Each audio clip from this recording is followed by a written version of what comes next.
एक UPSC aspirants जो पूरी जोश के साथ गांव से बाहर किसी दूसरे शहर तैयारी करने के लिए जाता है, तो वहां जाने के बाद वहां का भीड़ को देखकर, वहां का कंपटीशन को देखकर उन्हें लगने लगता है कि मैं इस एग्ज़ाम को क्रैक नहीं कर पाऊंगा।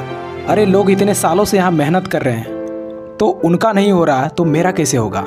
तो अगर आपको भी ऐसा लगता है तो इस कहानी को पूरा ज़रूर सुनना। इस कहानी को सुनने के बाद मैं गारंटी के साथ कहता हूँ कि आप अपने लाइफ में सफल ज़रूर हो जाओगे। तो चलिए वीडियो को शुरू करते हैं। दोस्त, एक लड़का जो एक छोटे से गांव से बिलोंग करता था। इनकी फैमिली बैकग्राउंड भी उतनी अच्छी नहीं थी, लेकिन इनका भी एक सपना था कि मैं यूपीएससी एग्ज़ाम क्रैक करके देश की सेवा करूं।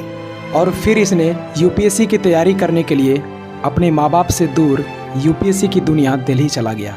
लेकिन दिल्ली जाकर इसने हजारों लाखों की भीड़ देखी कि कैसे स्टूडेंट इधर से उधर जा रहे हैं, कितने स्टूडेंट कोचिंग जा रहे हैं और कितने स्टूडेंट स्टडी मटेरियल खरीद रहे हैं। और ये सारे भीड़ यूपीएससी एस्पिरेंट्स का ही था। ये सब देखकर ये हताश हो गए, ये घबरा गए।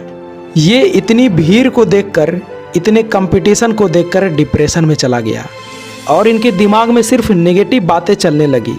इसे रात भर नींद नहीं आने लगी। ये यही सोचने लगे थे कि ये लोग इतने सालों से मेहनत कर रहे हैं और इनका सिलेक्शन नहीं हो रहा तो मेरा कैसे होगा।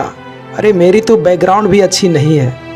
ये बिल्कुल हताश हो गया था, क्योंकि सिर्फ 400 से 500 सीट के लिए इतनी सारी भीड़ इसने कभी नहीं देखी थी। और ये बात हर नए एस्पिरेंट्स के माइंड में आता ही आता है। लेकिन फिर कुछ समय बाद इसने ठंडे दिमाग से सोचा कि अगर मैं यहीं से लौटकर वापस चला गया तो ज़िंदगी में मैं कभी भी आईने को नहीं देख पाऊंगा, क्योंकि जब मैं आईने को देखूंगा तो उसमें मेरा चेहरा नहीं बल्कि एक फेलियर दिखेगा। उसमें ये दिखेगा कि मैं डरपोक था, डर की वजह से मैं तैयारी नहीं किया। और मैं अपने माँ बाप से बोल कर आया हूँ, उन्हें सपना दिखा कर आया हूँ कि तेरा बेटा आईएएस बनकर ही लौटेगा, तो मैं बिना आईएएस बने कैसे चला जाऊँ। ये नहीं हो सकता। दोस्त, फिर इसके अंदर यूपीएससी क्रैक करने का जोश आ गया और इसी सोच के साथ तैयारी करना शुरू कर दिया।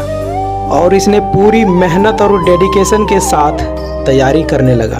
और दोस्त, तैयारी करने के बाद जब इसने एग्ज़ाम दिया तो अफसोस, इनका प्री एग्ज़ाम ही क्वालिफाई नहीं हो पाया। और इसे एक बड़ा झटका लगा और सोचने लगा कि जिस एग्ज़ाम को क्लियर करने का सपना लेकर आया था और इसका पहला ही एग्ज़ाम में मैं फ़ेल हो गया।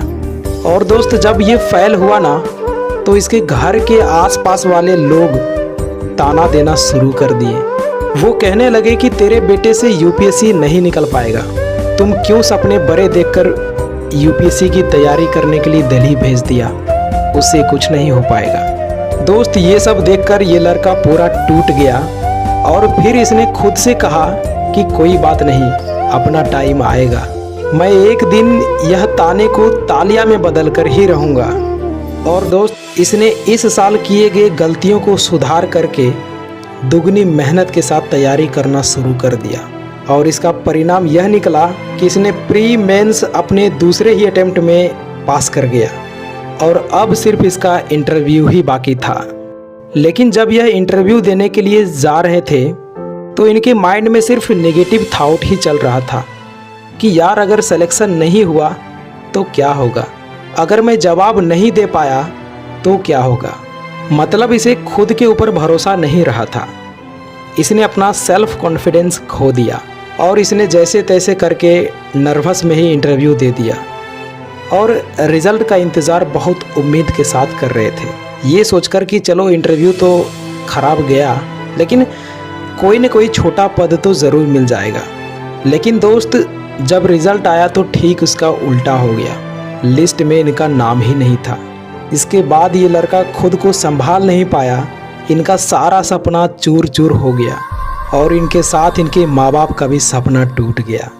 और एक तरफ ये और दूसरे तरफ इनके माता पिता रो रहे थे, क्योंकि एक मिडिल क्लास फैमिली के पास ज़्यादा चांस नहीं मिला करता और इसे 2 अटेम्प्ट मिले थे, क्योंकि एक मिडिल क्लास फैमिली दिल्ली का खर्च कैसे उठाते हैं ये सिर्फ एक मिडिल क्लास फैमिली ही समझ सकता।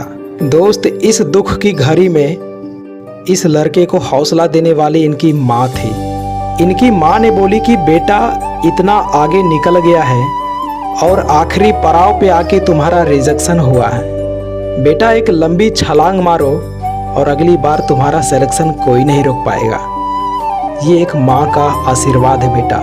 दोस्त, जब ये लाइन इनकी माँ ने कही तो इसने सोच लिया कि मुझे हार कर नहीं बैठना, क्योंकि माँ को बहुत उम्मीद है और मैं इसे पूरा करके ही रहूँगा।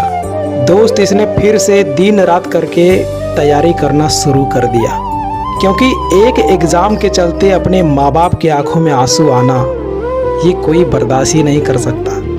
और इसने इस बार इतना मेहनत किया कि इसका सिलेक्शन होने से इसे खुद यूपीएससी भी नहीं रोक पाया और 72 रैंक के साथ आईएएस अधिकारी बन गया। तो दोस्त, इस कहानी से हमें 2 चीज़ें सीखने को मिलती है। पहला कि कोई भी एग्ज़ाम क्रैक करने के लिए फैमिली बैकग्राउंड मैटर नहीं करता, और दूसरा सेल्फ कॉन्फिडेंस। आपको खुद पर भरोसा होनी चाहिए, और ख़ासकर यूपीएससी जैसे बड़े एग्ज़ाम में, क्योंकि जब आपको खुद के ऊपर भरोसा ही नहीं है तो आपके ऊपर इतनी बड़ी जिम्मेदारी, एक ज़िले का भार आप कैसे मैनेज करेंगे। और अंत में मैं आपसे एक ही बात कहना चाहूँगा कि कभी भी असफलताओं से घबराकर हार मत मानना, क्योंकि आपकी हार ना मानने की आदत ही एक दिन जीत का आदत बन जाती है।